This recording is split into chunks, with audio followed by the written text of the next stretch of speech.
پنج آلین سرکین هرما کورسنه لهشت مهادر بازبوی و پشتی خونیشاندان و آروزبونا روش هرما کورسنه چه جوینکا پنج آلی انجام ندان.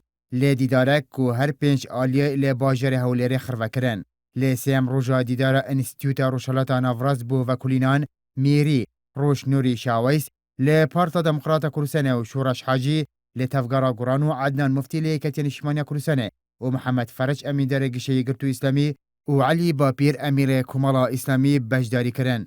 ده هفدیتین دا روش نوری شاویس اندام مکتب سیاسی پارتی راگهاند. ده نهادا بنگهینا توافق هاتی هلوشاندن. لی تاگا ریک بو چرا سرکنا آریشان دست پیکرنا گوتو بجانه. چونکو اگر چرا سری بو آریشان نهاین هرما کورسن نهتا دیتن او همو آلیک و ملت کردی جی ده تیچتن. جبر که پتیوی همو آلیک به پارتی و به خواده بچن. راستیشا ام بارودوخی که این رو پیگیشتوین نتیجه حلقانی همو لایق ماده.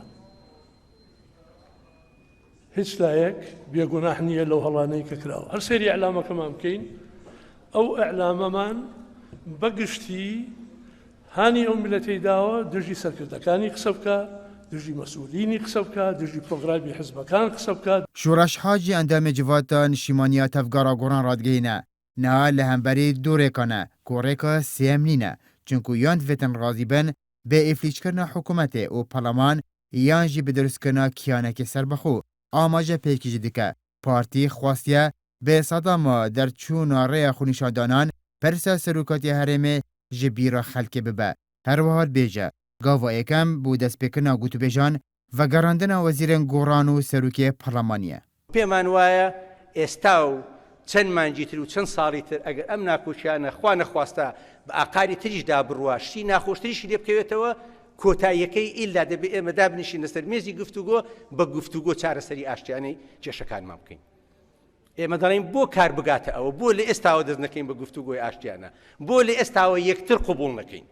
هر ده هفدیتندا عدنان مفتی اندام مکتب سیاسی یکتی رادگهینه بتنه بریاردان شاشیاکا مازنه هیانا هرما کورسنه پتیوی بسازنه و رادگهینه امید دکه بارزنی جی وکو ممجالال بیتن و لبر خاطر ملتی دست پیش خریان بکه بوتنا کنا روشه و چاره سر کنا آریشان. امید دکم زنابی کاغ مسعود وکو ممجالال بیتن وکو ممجالال بی لبر خاطر ملت لبا خاطر ملت مبادرة بكاتن عساي بكاتوا تشوكم إما سنجل إيمان هبيتن ليكتري لبرلمان لحكومة لنتيجة أوانا دامزراوي خلقن هفدم محمد فرج امی درگیشه یگرتو رادگینه بوتنا کنا روشه و درست کنا باوریت نوبره همو آلیاندا وید دست پیکی ارشا را گاندنه به دست کناندن او گوتو بیجا 5 آلی دست بکه و رادگینه بوچه رست کنا روشه دوید پرلمان و حکومت وگر روشا آسای خواه و پرسا سروکاتی هرمه بهتا چاره سر کرن.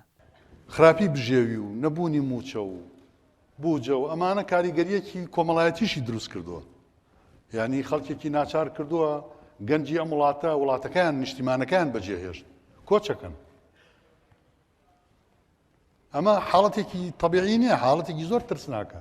علی باپیر امیر کمالا اسلامی جرات گینه پتیوی همو آلیک برپرسارانه سر درید گر روشه دا بکه. جبر ویکی پیشنیار دکت به زیترین دم سروک پارلمانی وزیرن گوران وگرنه سرکارن خواه و داخواز جدکتن بو دست بکنا جوینان لی بگیانه که یک تور قبل کرن و دابازین بو هفدو. اما پرلمان من هبوه بلا نمان هیشتو پرلمانی که راستقین و شوینی بریار و یاسابه و چاودێری کی بێمنەت بێ بەسەر حکومەت و کارەکانی حکومەتەوە. حکومەتمان هەبووە بەڵام نەمان هێشتووە لایەنە سیاسیەکان نەمان هێشتووە کە حکومەتەکەمە حکومەتێکی دەستکراوە بێت و حکومەتی هەموو لایەک بێت و وەدادگەری بچەسپێنێ و قۆڕخکاری تێدا نەبێت. پشتی هەفدیتنان هەیەنا پرسیارە بەشێک چاودێران ئەوە کو ئایا جڤینا 5 ئالیا سەرەکی دی دەست پێکەتن و ڕەو شارێمە کوردستانê dê vegerêt بۆ berî dazê meha derbasbûyî wekû beşek ji aliyên siyasî xwe daxwaz dikin yan jî têkçûna rewşê navbera partî û goran wekû xwe dê berdewam bît.